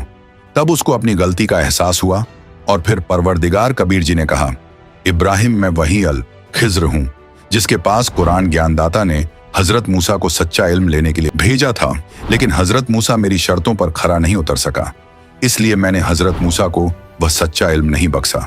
इब्राहिम, अब तू घर त्याग कर आ गया है, इसलिए मैं अब तुझे वह गुप्त इल्म बता रहा हूं। नाजरीन गौर फरमाइएगा, चूंकि सुल्तान इब्राहिम मुस्लिम था, वो इस बात से बिल्कुल वाकिफ था कि पाक कुरान शरीफ में इस वाक़े का साफ तौर पर जिक्र मिलता है। सूरतुल कहफ 18 आयत नंबर 60 से 68 में इसी तरह का एक किस्सा बयान किया गया है, जहां हजरत मूसा अलैहिस्सलाम की मुलाकात हजरत अल खिज्र अलैहिस्सलाम से होती है। ये पूरा मंजर देखकर सुल्तान इब्राहिम खुदाए कबीर के कदमों में गिर पड़ा और रोते हुए कहने लगा, ऐ परवरदिगार, तूने मुझ पर बड़ी रहमत फरमाई, मैं तो जहन्नम का हकदार बन चुका था, मगर तूने मुझे बचा लिया। खुदाए कबीर ने फरमाया, बेटा, मुझे पहले से मालूम था कि तेरी सबसे बड़ी दुश्मन ये सल्तनत, ये रियासत और ये शान और शौकत है, जिसे तू अपनी सबसे बड़ी ताकत समझ रहा था। अब तू इस गुमान से आजाद हो चुका है, इसलिए मैं तेरे साथ हूँ। तुझे जिस चीज की जरूरत पड़े मुझे याद करना, तू मुझे अपने करीब ही पाएगा। इतना कहकर खुदाए कबीर गायब हो गए। उस रात सुल्तान ने बड़ी मुश्किल से वक्त गुजारा। सुबह हुई, भूख शदीद लग रही थी। उसने दिल से खुदाए कबीर को पुकारा, या अल्लाह, भूख बहुत लगी है। तभी अचानक आसमान से एक थाली आई जो एक सफेद कपड़े से ढकी हुई थी। वो थाली आकर सुल्तान के सामने ठहर गई। जब उसने कपड़ा हटाया तो देखा कि उसमें काजू, किशमिश, सेब, संतरे, हलवा, खीर, पूरी, कचौड़ी और न जाने कितनी नेमतें रखी हुई थी। मगर ये देखकर सुल्तान इब्राहिम का दिल कांप गया। उसने फौरन थाली को फिर से कपड़े से ढक दिया, मुंह फेर लिया और कहने लगा, ऐ अल्लाह, तूने मुझे इन नेमतों के जाल से निकाला था, फिर क्यों भेज दिया? बस मुझे एक सूखी रोटी दे दे। ये सब देखकर अल्लाह ताला कबीर जी ने आकाशवाणी की ओर कहा, अब्राहिम तू सफल हुआ, अब तेरी रूह इस गंदे दलदल से हट चुकी है। अब तू जंगल से लकड़ी तोड़ और उसे बेचकर अपना गुजारा कर और भक्ति कर, लेकिन सच्चे नाम बिना बात नहीं बनेगी। इतना कहकर अल्लाह ताला कबीर जी की आकाशवाणी बंद हो गई। कुछ दिन बाद परवरदिगार कबीर जी राजा को मिले और प्रथम मंत्र दिया, फिर उसके बाद सतनाम दिया और कहा तुझे सारनाम दूंगा जब तू योग्य हो जाएगा। कबीर सागर के सुल्तान बोध में सफा 62 पर गवाही है। प्रथम पाण प्रवाणा लेई, पीछे सार शब्द तोई देई। तब सदगुरु ने अलख लखाया, करी प्रतीत परम पद पाया। सहज चौका कर दीन्हा पाना, नाम काल का बंधन तोड़ बगाना। गौर करें, उस वक्त इब्राहिम के पास न तो आरती चौका करने को मालो दौलत था, न कोई और सहूलत थी। यह असली कबीर साहब की दीक्षा की रस्म है। जिस आरती चौका में लाखों या हजारों का सामान, नारियल वगैरह का कोई इंतजाम नहीं है, वह तो बाद में कोई पाठ कराना चाहे तो कराए, वरना दीक्षा की रस्म सिर्फ मंत्रित पानी और मीठी चीजों, मिश्री, शक्कर, गुड़ से की जा सकती है। सतनाम और सार शब्द में पान, पीने की चीज नहीं दिया जाता, बस दीक्षा मंत्र बताए समझाए जाते हैं। संत गरीबदास जी देहात छुड़ानी, झिला झज्जर, हरियाणा को कबीर परवरदिगार मिले थे। उन्हें रूहानी नजर अता की थी। उसी के मुतालिक आदरणीय संत गरीबदास जी ने इरशाद फरमाया है, हम सुल्तानी नानक तारे दादू को उपदेश दिया, जात जुलाहा भेद न पाया वो का सीमा है कबीर हुआ। अनंत कोट ब्रह्मांड का एक रति नहीं भारे, सतगुरु पुरुष कबीर हैं ये कुल के सिरजनहारे। कुछ अर्श बाद एक दिन राजा गांव से गुजर रहा था। रास्ते में वर्षा होने लगी, शीतल वायु बहने लगी। अब्राहिम ने एक झोंपड़ी देखी जो एक किसान की थी। उसके पास 2 बीघा जमीन बिना सिंचाई की थी। एक बूढ़ी गाय जो 4-5 बार प्रसव कर चुकी थी। एक काणी स्त्री थी। शीतल वायु के कारण उत्पन्न ठंड से बचने के लिए अब्राहिम अधम सुल्तान उस झोंपड़ी के पीछे लेट गया। रात्रि में दोनों पति पत्नी बातें कर रहे थे कि वर्षा अच्छी हो गई है, गाय का चारा पर्याप्त हो जाएगा, अपने खाने के लिए भी अच्छी फसल पकेगी, अपने ऐसे ठाठ हो जाएंगे, ऐसे तो बलख बुखारे के बादशाह के भी नहीं हैं। सुल्तान अब्राहिम अधम ये सब वार्ता सुनकर उनकी बुद्धि पर पत्थर गिरे जानकर उनको भविष्य के दुखों से अवगत कराने के उद्देश्य से सूर्योदय तक वहीं पर ठहरा रहा। सुबह उठकर उनकी झोंपड़ी के द्वार पर खड़ा होकर सलाम किया। दोनों पति पत्नी झोंपड़ी से बाहर आए। अब्राहिम उनको भक्ति करने तथा माया से मुख मोड़ने का ज्ञान देने लगा। कहा कि आपके पास तो एक गाय है, एक स्त्री है, 2 बीघा जमीन है, आप इसी से चिपके बैठे हो, इसे बलख के बादशाह से भी अधिक ठाठ मान रहे हो। ये तो कुछ दिनों का मेला है, तुमको गुरुजी से उपदेश दिला देता हूं, तुम्हारा जीवन धन्य हो जाएगा। मैं ही बलख शहर वाला सुल्तान अब्राहिम अधम हूं। मैं उस राज्य को छोड़कर परमात्मा की प्राप्ति के लिए चला हूं। उन्होंने कहा कि हमें तो लगता नहीं कि आप बलख शहर के राजा हो। यदि ऐसा है तो तेरे जैसा मूर्ख व्यक्ति इस पृथ्वी पर नहीं है। आपकी शिक्षा की हमें आवश्यकता नहीं है। सुल्तान ने कहा कि रांडी ढांडी नात से ये नरकइये काग और बुलक बुखारा त्याग दिया थी कोई पछली लागे। इसके बाद इब्राहिम अधम जमीन का सुल्तान तो नहीं रहा, लेकिन इबादत का सुल्तान बन गया, वली कामिल बन गया। इसलिए उसे सुल्तान या प्यार में सुल्तानी नाम से शोहरत मिली। अल्लाह कबीर जी के सच्चे रहनुमा बाखबर संत रामपाल जी महाराज की जुबानी सुनिए, क्योंकि ये पाक वाणी खुद बाखबर के मुखारबिन से अदा हुई है और ये बेमिसाल सवाब और रूहानी सुकून बख्शती है। कहा कबीर हम कारवान हो आए, महलों पर ऊंट बताई, बोले पादशाह सुल्ताना तू रहता कहाँ दीवाना, दूजे का सिद्ध गवन किया रे, डेरा महल सराय लिया रे। जब हम महल सराय बताई, सुल्तानी को तावर आई, अरे तेरे बाप दादा पड़ पीढ़ी ये बसे सराय में गिद्दी, ऐसे ही तू चल जाई यो हम महल सराय बताई। अरे कोई कासिद को गलावे इस पंडित खाने दावे, उठे पादशाह सुल्ताना वहाँ कासिद गए बिछपान, तीजे बांधी हो सेज बिछाई, तन 3 कोरड़े खाई।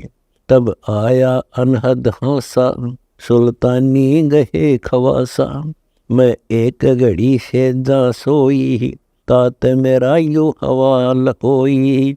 जो 100 दिवस अरुराता, तिनका क्या हाल विधाता। तब गए भी बहे खवासा, सुल्तानी हुए उदासा।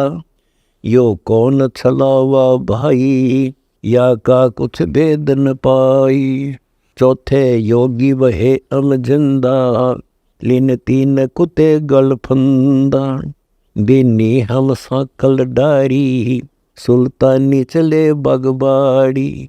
बोले पात सहा सुल्ताना, कहाँ से आए जिंद दीवाना। ये 3 कुत्ते क्या कीजे, इनमें से 2 हमको दीजे। अरे तेरे बाप दादा हैं भाई, इन बड़ बद फैल कमाई। या लो लंगर शीश लगाई, तब कुत्तों धूम मचाई। अरे तेरे बाप दादा पड़ पिड्डी, तो समझे क्यों नहीं गिद्दी। अब तू तख्त बैठ कर भूली, तेरा मन चढ़ने को सोली। योगी जिंदा गैब बयारे, हम ना कुछ भेद लहारे। बोले पादशाह सुल्ताना, जा खड़े अमीर दीवाना। ये 4 चरित्र बीते, हम ना कछु भेद न लीते। वहाँ कबीर मारा ज्ञान गलोला, सुल्तानी मुख नहीं बोला। तब लगे ज्ञान के बाना, खाड़ी बेगम माल खजाना। सुल्तानी योग लिया रे, कबीर सतगुरु उपदेश दिया रे। छोड़ा 18 लाख तुरारे, सब लग गया माल बुरारे। छोड़े गज गए बरजल होड़ा, अब बहे बाट के रोड़ा। संग 16 सहस सुहेली, एक से एक अधिक नवेली। छोड़े हीरे हिरंबर लाला, सुल्तानी मोटे ताला। जिन लोक पर गिना त्याग्या, सुन शब्द अनाहद लाग्या। पगड़ी की कॉपी न बनाई, सालों की अल्फी लाई। शीस किया मुकारा, सुल्तानी तजा बुखारा। गण गंधर्व इंदर लर्जे, धन मात पिता जिन सिरजे। बया सपतपुरी पर साका, सुल्तानी मार्ग बाका। जिन 5 पकड़ पछाड़ा, इनका तो दे दिया बाड़ा। सुन शब्द अनाहद राता, जा काल कर्म नहीं जाता। नहीं कच्छ मच्छ कूरम्बा, जा धौल धरणी नहीं थम्बा। नहीं चंद्र सूर जा तारा, नहीं धौल धरणी गए नारा। नहीं शेष महेश गणेशा, नहीं गौरा शारद बेसा। जा ब्रह्मा विष्णु नवाणी, नहीं नारद शारद जानी। जा नहीं रावण नहीं रामा, नहीं माया का विश्राम। जा परशुराम नहीं परचा, नहीं बलि बावन की चर्चा। नहीं कंस कन्ह करतारा, नहीं गोपी ग्वाल पसारा। यो आवन जान बखेड़ा, या कौन बसावे खेड़ा। जा 9 10वां नहीं भाई, दूजे कूठा हर नाही। जा नहीं आचार विचारा, नहीं कोई सालग पूजन हारा। वेद कुरान पंडित काजी, जा काल कर्म नहीं बाजी। नहीं हिंदू मुसलमाना, कुछ राम न दुआ सलाम। जा पाती पान न पूजा, कोई देव नहीं है दूजा। जा देवल धाम न देही, चिन्हो क्यों न शब्द स्नेही। नहीं पिंड प्राण जा श्वासा, नहीं मेर सुमेर कैलासा। नहीं सतयुग द्वापर त्रेता, कहूँ कलयुग कारण केता। यो तो अंजन ज्ञान सफारे, देखो दीदार नफारे। नी बीज सत निरंजन लोई, जल थल में रमता सोई। है निर्भय निर्गुण बीना, सोई शब्द अतीतम चीना। अडोल अबोल अनाथा, नहीं देखा आवत जाता। है अगम अनाहद सिंधा, योगी निर्गुण निर्बंधा। कुछ वार पार नहीं था हम, सतगुर सब साहन पति साहम। उल्टा पंथ खोज है मीना, सतगुरु कबीर भेद कह दीना। यो सिंधु अथा अनुपम, कुछ ना छाया ना धूप। जहाँ गगन ध्वनि दरवानी, जहाँ बाजे सत्सैनानी। सुल्तान अदब जहाँ राता, तहाँ नहीं पांच तत्व का गाता। जहाँ निर्गुण नूर दिवाला, कुछ न घर है खाला। शीश चढ़ाए पग धरिया, यो सुल्तानी सौदा करिया। सतगुरु जिंदा योग दिया रे, सुल्तानी अपना किया हरे। कह दास गरीब पूर्ण पीरा, सतगुरु मिले कबीरा। लेकिन ये सब तो सिर्फ शुरुआत थी। सबसे बड़ी परीक्षा तो अभी बाकी थी। पूर्ण ब्रह्म कबीर साहिब जी उस समय जिंदा बाबा के रूप में प्रकट थे। सुल्तानी को प्रथम और सतनाम की दीक्षा मिल चुकी थी, लेकिन मोक्ष का अंतिम और परम गुप्त मंत्र सार शब्द पाने के लिए सुल्तानी को 1-2 नहीं, पूरे 11 वर्ष तड़पना पड़ा। सद्गुरु हर साल उसे दीक्षा के दिन बुलाते और फिर अगले साल आने को कह देते। 11वें वर्ष जब सुल्तानी दीक्षा के लिए जा रहा था, तो रास्ते में एक मकान की छत से गलती से उसके ऊपर सूखा कूड़ा गिर गया। कूड़ा गिरते ही बरसों से दबा हुआ सुल्तानी का अहंकार फन उठाकर जाग गया। वो क्रोध में चीखा, अंधी है क्या? अगर आज मैंने अपना राज न त्यागा होता तो तेरी खाल उधेड़ कर रख देता। जब वो आश्रम में पहुंचा तो अंतर्यामी सद्गुरु कबीर साहिब ने उसे उसी क्षण लौटा दिया और फरमाया, बेटा, सार शब्द किसी राजा को नहीं बल्कि उस दास को मिलता है जिसने खुद को मिट्टी मान लिया हो। राज तो तूने छोड़ दिया सुल्तानी, पर तेरा राज भाव अब भी जिंदा है। जा, 1 वर्ष बाद फिर आना। 1 वर्ष और बीता। 12वें वर्ष सुल्तानी फिर उसी रास्ते से आ रहा था। सद्गुरु की लीला देखिए, इस बार उसी मकान मालकिन से सुल्तानी के ऊपर गोबर और राख का गंदा कीचड़ डलवाया गया। पर इस बार कोई क्रोध नहीं था, कोई राजा नहीं था। सुल्तानी ने अत्यंत दीन और शांत भाव से मुस्कुराकर कहा, कोई बात नहीं बहन, मिट्टी के ऊपर मिट्टी ही तो गिरी है, मैं स्नान कर लूंगा। उस क्षण सुल्तानी के भीतर का राजा हमेशा के लिए राख हो गया और एक सच्चा दास प्रकट हुआ। जब वो आश्रम पहुंचा तो बंदी छोड़ कबीर साहिब ने उसे अपने सीने से लगा लिया। मोक्ष का खजाना सार शब्द उसे सौंपते हुए फरमाया, बेटा, आज तू सच्चा दास बना है, अब तेरा मोक्ष निश्चित है। प्यारी पुण्यात्माओं, सुल्तान इब्राहिम अधम की ये अमर कथा हमें सोचने पर मजबूर कर देती है कि जब तक हमारे भीतर रत्ती भर भी मैं यानी अहंकार बाकी है, तब तक हम उस पूर्ण परमात्मा को नहीं पा सकते। राजपाट छोड़ देना आसान हो सकता है, लेकिन अपने अंदर के अहंकार को मारना सबसे कठिन है। जब हम खुद को परमात्मा के चरणों की धूल मान लेते हैं, तभी हम उस सुख सागर सतलोक के सच्चे अधिकारी बनते हैं। ऐसी ही गूढ़, सत्य और अनमोल आध्यात्मिक ज्ञान को जानने के लिए संत रामपाल जी महाराज YouTube चैनल पर संत रामपाल जी महाराज के सत्संग अवश्य सुने। सत साहिब अब आपको कुछ भक्तों के अनुभव दिखाते हैं। परमात्मा कबीर परमेश्वर की शरण माने के बाद उनको कैसे सुख मिले, पहले वो कितने कष्ट से जीवन जी रहे थे और परमात्मा ने आज उनको हाथों पर रख लिया। समर्थ का शरणा गहो रंग होरी हो और कभू ना हो काज राम रंग होरी। सत साहिब दर्शकों, भूत प्रेत बाधा और अदृश्य शक्तियों का साया बहुत भयावह होता है। कुछ लोग ऐसी चीजों पर विश्वास नहीं करते, जिसके ऊपर ये साया मंडरा रहा हो वही इसे बेहतर समझ सकता है। राजगढ़ मध्य प्रदेश के रहने वाले बाबूलाल जी के परिवार पर भी यही संकट था। इनकी पत्नी 25 वर्ष से भूत प्रेत बाधा से परेशान थी।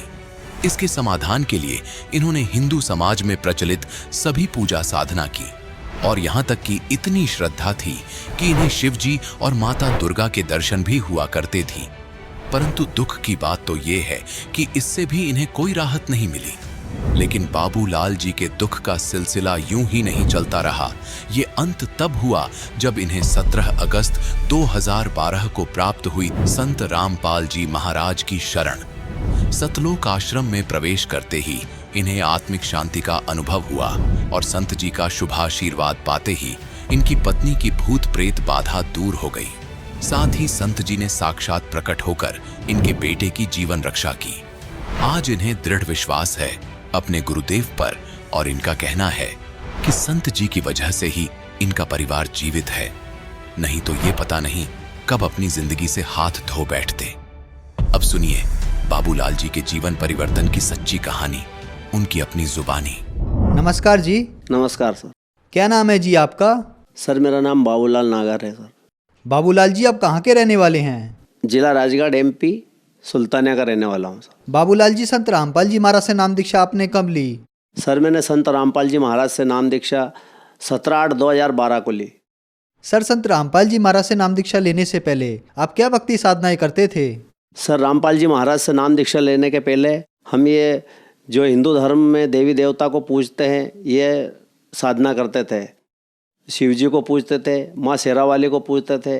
मैं चंडी माता का मतलब पूरा भगत था।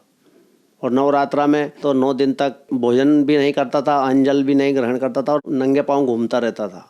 इनसे मुझे कोई लाभ नहीं मिला। कई बार मुझे शिव जी साक्षात दर्शन देते थे, माता चंडी दर्शन देती थी और दुर्गा माता दर्शन देती थी, फिर भी उनसे मुझे कोई लाभ नहीं मिला। सर फिर आप संत रामपाल जी महाराज की शरण में कैसे आए? सर इतनी भक्ति करते हुए भी मुझे कोई लाभ नहीं मिला। फिर मैंने सोचा कि इस जीने से तो मरना ही ठीक है। ऐसा सोचकर मैं विचार कर रहा था कि हमारे गांव में एक भगत है, तो उसने मुझे संत रामपाल जी महाराज की एक पुस्तक दी कि मतलब ये पुस्तक पढ़ और इसमें जो तेरी धर्मपत्नी को जो दुख है वो संत रामपाल जी महाराज से जो नाम दीक्षा ले लेगी तो ठीक हो जाएगी के। तो मैंने कहा इनसे नाम दीक्षा कैसे लेंगे? तो कि इस पुस्तक को पढ़ फिर सोचेंगे के। तो मैंने कहा ठीक है भाई। तो मेरी पत्नी को क्या है, भूत प्रेत की भयंकर बाधा थी। तो मैं उस पत्नी को भूत प्रेत की बाधा के चक्कर में चारों दिशाओं में जितने भी देवी देवता है उन सभी जगह ले जा चुका था और मैंने 3 मोटरसाइकिल चला के तोड़ के लोहे में बेच दी है। लेकिन कहीं से भी कोई देव देवता से मुझे कोई लाभ नहीं मिला। वो देवी देवता के यहाँ ले जाता था तो क्या देवता बोल देते थे ठीक हो जाएगी, या तो फिर वो देवी देवता उस दिन आते नहीं थे। यात्रा करने जाता था तो आते नहीं थे, और आते थे तो बोल देते थे कि चल ठीक हो जाएगी, और ठीक हो जाती थी तो 2-4 दिन ठीक होती, वापस वैसी हो जाती थी। तो फिर मैंने सोचा कि इससे तो ये तो ठीक होने वाली नहीं है। फिर मैंने एक बार फिर मैंने कहा हनुमान जी से कि हनुमान जी या तो इस पत्नी को ठीक कर दे या फिर इसको मार दे। तो हनुमान जी से भी कुछ नहीं हुआ। फिर मैंने वो पुस्तक पढ़ी तो मैंने सोचा कि क्यों ना सारी दुनिया के देवी देवता कर ही लिए, अब एक बार और संत रामपाल जी महाराज की शरण में जाके और देख लेते हैं, नहीं तो फिर मरेगी तो मर जाएगी। तो फिर मैं 3-4 जनों को मैंने गांव में से इकट्ठा किया। उनसे बोला, मैंने कहा भाई मुझे इतना दुख है तो क्या एक काम करो तुम आप सब मेरे साथ चलो, मैं आप सभी का किराया भाड़ा दूंगा। तो उनने बोला कि नहीं भाई भाई भाड़ा मत दे, चल तू भी चलता है तो रामपाल जी महाराज के यहाँ, तो हम भी चलते हैं रामपाल जी महाराज के यहाँ, उनसे नाम दीक्षा लेंगे। तो मैंने कहा चलो भाई। तो फिर हम रामपाल जी महाराज को ढूंढने के लिए उस ज्ञान गंगा पुस्तक को लेकर, उसमें पीछे नक्शा बना हुआ है, उस पुस्तक में जो नक्शा बना हुआ था उस पुस्तक के नक्शे से हम हिसार हरियाणा गए। फिर वहाँ जाकर हमने संत रामपाल जी महाराज के आश्रम में जाकर देखा तो ऐसा लगा वहाँ तो जाते से ही मुझे इतनी शांति हो गई कि हो सकता है यहाँ अपनी पत्नी का दुख दूर हो जाए। फिर मैंने मालिक से मतलब रामपाल जी महाराज से नाम दीक्षा ली और नाम दीक्षा लेकर मैं घर आया। तो फिर मैंने अपनी पत्नी को बताया कि मैं वहाँ रामपाल जी महाराज के नाम दीक्षा लेकर आया हूँ, तू भी चल वहाँ नाम दीक्षा ले और तेरा भी भूत प्रेत की बाधा दूर हो जाएगी। उसको 25 साल से भूत प्रेत की बाधा थी। तो उसने बोला कि चलो ठीक है, एक बार रामपाल जी महाराज की शरण में भी जाके देख लेते, नहीं तो फिर मेरा मरना तो तय है। फिर मैंने उसको सतलोक आश्रम ले गया और फिर मैंने उसको वहाँ श्री रामपाल जी महाराज की शरण में ले जाकर नाम दीक्षा दिलाई। सर आपने बताया कि आप सभी देवी देवताओं के पास जा चुके थे, आपने सभी तरह की पूजाएं की। 25 साल से भूत प्रेत की समस्या थी, आप 25 साल से बहुत ज़्यादा दुखी थे, जो कि एक बहुत बड़ी बात है। लास्ट में आपको कहीं से लाभ नहीं मिला तो फिर आपने सोचा कि अब संत रामपाल जी महाराज की शरण में जाया जाए, अगर परेशानियां ठीक होती हैं तो ठीक है, नहीं तो मेरा मरना तय है। फिर आपने संत रामपाल जी महाराज से नाम दीक्षा ली, तो क्या आपकी परेशानियां ठीक हुई जिनसे आप 25 साल से परेशान थे? जी हाँ सर, संत रामपाल जी महाराज से मुझे नाम दीक्षा लेने के बाद इतना लाभ हुआ कि मेरी भगतमती मतलब जो मेरी धर्म पत्नी है, जब मैंने उसको संत रामपाल जी महाराज के सतलोक आश्रम में नाम दीक्षा दिलाई तो नाम दीक्षा संत रामपाल जी महाराज ने सिर्फ मात्र उनके सिर पर हाथ ही रखा था, जो 25 साल से भूत प्रेत की बाधा थी वो एकदम दूर हो गई। मैंने उसको चारों दिशाओं में जिसने जहाँ बोला वहाँ ले गया, कहीं से भी ठीक नहीं हुई थी, जो संत रामपाल जी महाराज के सतलोक आश्रम में जाकर ठीक हो गई। फिर उसके बाद मैंने सोचा कि जब अपनी पत्नी ठीक हो गई तो क्यों ना हम पूरे परिवार वाले ही संत रामपाल जी महाराज की शरण में जाकर सुख प्राप्त करें। तो फिर मैंने सोचा कि अपनी बालिका को भी नाम दीक्षा दिलाएं, तो उसने उसको भी नाम दीक्षा दिलाई। फिर मेरा एक लड़का है, उसको नाम दीक्षा दिलाने का कहा तो उसने बोला कि पापा साहब मैं नाम दीक्षा नहीं लूँ, आपको ही कल्याण कराना है तो आप ही कराइए, मुझे नहीं करवाना कल्याण। तो फिर मैंने संत रामपाल जी महाराज से प्रार्थना लगाई कि परमात्मा ये नाम दीक्षा नहीं ले रहा है तो क्या करूं। तो संत रामपाल जी महाराज ने बोला कि बेटा धीरे धीरे सब ठीक हो जाएगा, वो भी नाम दीक्षा ले लेगा। तो फिर ऐसे चलते चलते 1 साल हो गया। फिर मैंने उसको बोला कि भाई नाम दीक्षा ले ले संत रामपाल जी महाराज से, तेरी मम्मी कितनी मतलब परेशान थी जो ठीक हो गई। तो वो लड़ने लग गए मुझसे, और ऐसा करते करते क्या होगा, थोड़ी माथापच्ची हो गई। माथापच्ची होने में क्या हुआ कि वो घर से भाग गया। तो घर से भाग गया तो उसको 6 दिन हो गए घर से भागे, फिर भी मैंने उसकी सुध नहीं ली। जब मैंने सोचा कि जब मेरे संत रामपाल जी महाराज का कहना ही नहीं मान रहा है तो फिर मैंने सोचा कि चल मेरी तरफ से तू मर जा, वही ठीक है। तो फिर एक रात मुझे सपना आया, संत रामपाल जी महाराज ने कहा बेटा तेरा बालक तो मर गया है क्या। तो फिर मैंने कहा कि अब क्या करूं मालिक मैं। तो फिर मैंने उस टाइम क्या हुआ कि 24 घंटे में प्रार्थना का जवाब आता था, तो कि तू प्रार्थना लगा। तो फिर मैंने संत रामपाल जी महाराज के यहाँ प्रार्थना लगाई तो 24 घंटे में जवाब आया। तो संत रामपाल जी महाराज ने कहा बेटा वो मरा नहीं है, मैं उसको ढूंढकर तेरे घर 4 दिन के अंदर ला दूंगा। मैंने कहा ठीक है परमात्मा। तो फिर मैंने उसके दोस्तों से सभी जगह फ़ोन लगाया तो कोई ने भी नहीं बोला कि हमारे पास आया है। तो फिर क्या हुआ, फ़ोन लगते लगते उसने ही उसके दोस्त के पास फ़ोन लगाया कि मैं यहाँ गुजरात में आ गया हूँ। तो उसके दोस्त ने सर मुझे बोला कि भाई साहब कि वो तो गुजरात में है के। तो फिर मैंने बोला कि गुजरात में है तो उसके पास तो फ़ोन में बैलेंस भी नहीं है और फ़ोन भी ख़राब है जो डिस्चार्ज है। तो क्या मेरे पास दूसरे नंबर से फ़ोन आया था कि। तो मैंने कहा भाई मुझे वो नंबर बता। तो उसने मुझे नंबर बताया। तो फिर मैंने वो नंबर लगाए तो वो नंबर संत रामपाल जी महाराज के ही थे। वो नंबर जब लगे तो संत रामपाल जी महाराज ने बोला बेटा तेरा लड़का मेरे पास ही बैठा हुआ ट्रेन में, तू चिंता मत कर, वो तेरे घर आ जाएगा। तो मैंने कहा सर आप कौन होते कि बेटा मैं कोई भी हूँ लेकिन तेरे बालक को तो घर भेज दूँगा कि मैं। तो मैंने कहा ठीक है सर आपका नाम बताइए। तो बेटा तुझे नाम से क्या करना, मैं तो तेरे बालक को तेरे घर ला के छोड़ दूँगा कि। मैंने कहा ठीक है सर आप कोई भी हो लेकिन वो घर आ जाना चाहिए। तो कि बेटा घर आ जाएगा। तो सर वो फिर क्या है कि वो 4 दिन के अंदर ही वो अपने घर आ गया। और घर आने के बाद फिर भी उसको मैंने बोला कि भाई आप तो नाम दीक्षा ले ले। तो क्या ठीक है देखा जाएगा पापा साहब देखा जाएगा। फिर एक दिन क्या हुआ कि वो जंगल में अपने मतलब मैं किसान हूँ तो क्या एक बार खेत में सो रहा था कुएं पे। मैंने कहा भाई तू आज मोटर चलाने चला जाए, मैं घर ही रह जाता हूँ। तो उनने बोला कि चलो मैं चला जाता हूँ। तो सर क्या है उसको 15-20 लोग मारने आए रात को उस बालक को। तो उसने कहा मेरे पापा साहब के गुरुजी अगर आप हो तो मुझे बचा दीजिए। तो सर क्या हुआ कि उधर से वो तो 15-20 थे। तो रामपाल जी महाराज उसका सामने खड़े हो गए, बेटा चिंता मत कर, मैं हूँ तेरे साथ, तेरे पापा साहब का गुरुजी, तुझे कोई नहीं मार सकता है। तो सर क्या हुआ कि वो जो 15-20 लोग आए थे ना, वो रामपाल जी महाराज को देखकर ऐसा भाग गए जो आज तक भी उसको कभी नहीं दिखाई दिया। फिर उसने दूसरे दिन बोला पापा साहब मैं आपके गुरुजी आए थे मुझे बचाने के लिए, मुझे 20 आदमी मारने आए थे तो कि मुझे नाम दीक्षा दिला दो। तो मैंने कहा भाई ठीक है नरसिंहगढ़ गांधीधाम जा और नाम दीक्षा लेके अपने घर आ। तो सर संत रामपाल जी महाराज ने मेरे ऊपर इतनी दया करी, अगर मैं उस दिन संत रामपाल जी महाराज के शरण में नहीं होता तो पता नहीं मेरी पत्नी भी मर जाती और मेरा बच्चा भी मालूम नहीं कहाँ होता। मेरे घर की आर्थिक स्थिति इतनी खराब थी कि मैं कुछ कह नहीं सकता, लेकिन अब संत रामपाल जी महाराज की दया से सद्भक्ति करने से इतनी आर्थिक स्थिति ठीक है कि मैं आपको उसका भी वर्णन नहीं कर सकता हूँ। सर आपने बताया कि आपने संत रामपाल जी महाराज से नाम दीक्षा ली और आपकी पत्नी की 25 साल से जो भूत प्रेत की समस्या थी वो ठीक हो गई, आपको जो समस्या थी वो भी ठीक हो गई, आपके बच्चे की जान भी संत रामपाल जी महाराज ने बचाई। संत रामपाल जी महाराज ने आपके पूरे परिवार को बचाया। अगर संत रामपाल जी महाराज नहीं मिलते तो आपका पूरा परिवार आत्महत्या कर लेता। हम आपसे यहाँ एक बात पूछना चाहते हैं कि आपकी पत्नी को जो भूत प्रेत की समस्या थी 25 साल से, आपने सभी देवी देवताओं को दिखाया और चारों दिशाओं में आप घूम लिए, फिर आप संत रामपाल जी महाराज की शरण में आए और आपकी सभी समस्याएं ठीक हो गईं। तो संत रामपाल जी महाराज ऐसा क्या भक्ति मंत्र देते हैं जो चारों दिशाओं में घूमने के बाद भी आप लोग संत रामपाल जी महाराज की शरण में आकर ठीक हो जाते हो? सर, जो संत रामपाल जी महाराज जो भक्ति देते हैं वो शास्त्र के अनुसार देते हैं, और जो ये धर्म गुरु जो भक्ति देते हैं उससे कोई भी लाभ नहीं होता है।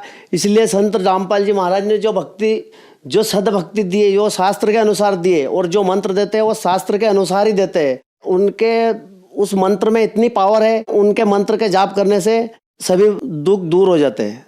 इसीलिए हम भी रामपाल जी महाराज की शरण में आए, और भक्त समाज से हमारा यही प्रार्थना है, हाथ जोड़कर, जो इन धर्म गुरुओं के चक्कर में पड़े हुए हो, हमारा आपसे हाथ जोड़कर निवेदन है कि इन सद्भक्ति करो, उससे ही लाभ होगा। इन धर्म गुरुओं के चक्कर में पड़ने से कोई फायदा नहीं होगा। सर, आपने बताया कि सद्भक्ति करो, तो सर सद्भक्ति कैसे कर सकते हैं? सर, संत रामपाल जी महाराज जो सद्भक्ति गीता भागवत के अनुसार बताते हैं वही सद्भक्ति होती है, और ये धर्म गुरु जो सद्भक्ति बता रहे हैं ये कोई सद्भक्ति नहीं है, इससे कोई भी लाभ होने वाला नहीं है।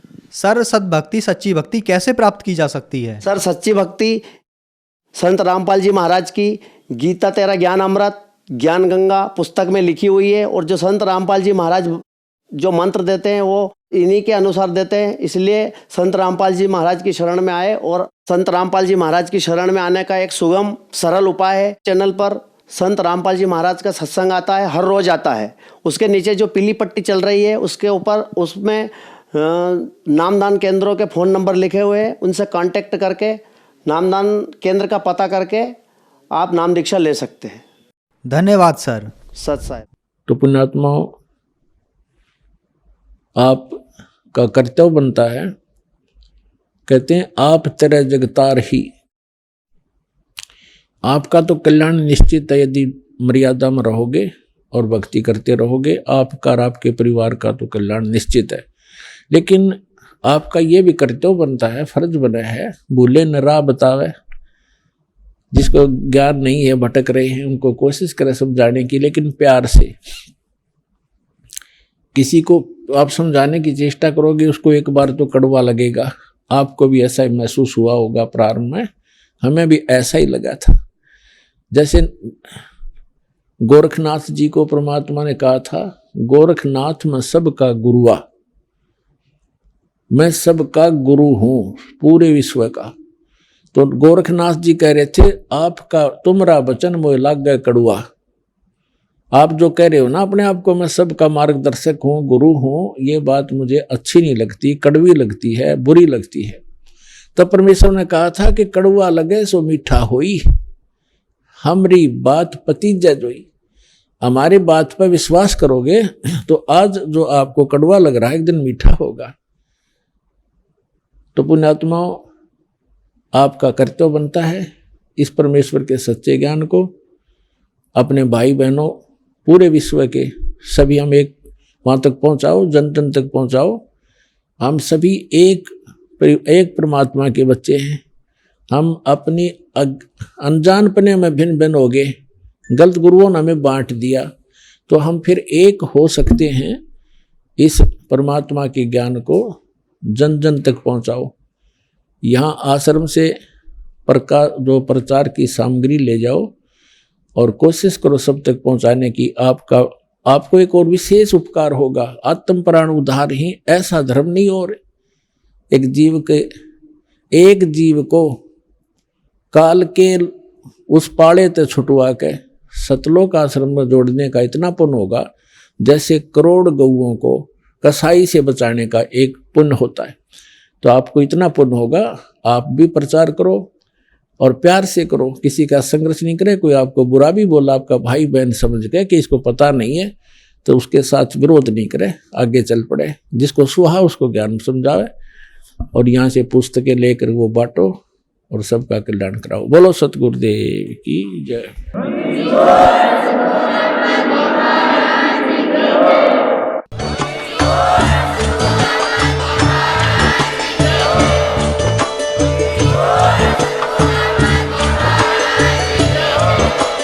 आप सुन रहे थे जगत गुरु तत्वदर्शी संत रामपाल जी महाराज जी के मंगल प्रवचन। अधिक जानकारी के लिए विजिट कीजिए हमारी वेबसाइट www.jagatgururampalji.org। संत रामपाल जी महाराज जी के शुभ आशीर्वाद से पूरे विश्व भर में 500 से भी ज्यादा नाम दीक्षा केंद्र हैं, जिन पर संत रामपाल जी महाराज जी द्वारा ऑनलाइन निशुल्क नाम दीक्षा दी जा रही है। अपने नजदीकी नाम दीक्षा केंद्र का पता करने के लिए संपर्क करें 8222880541।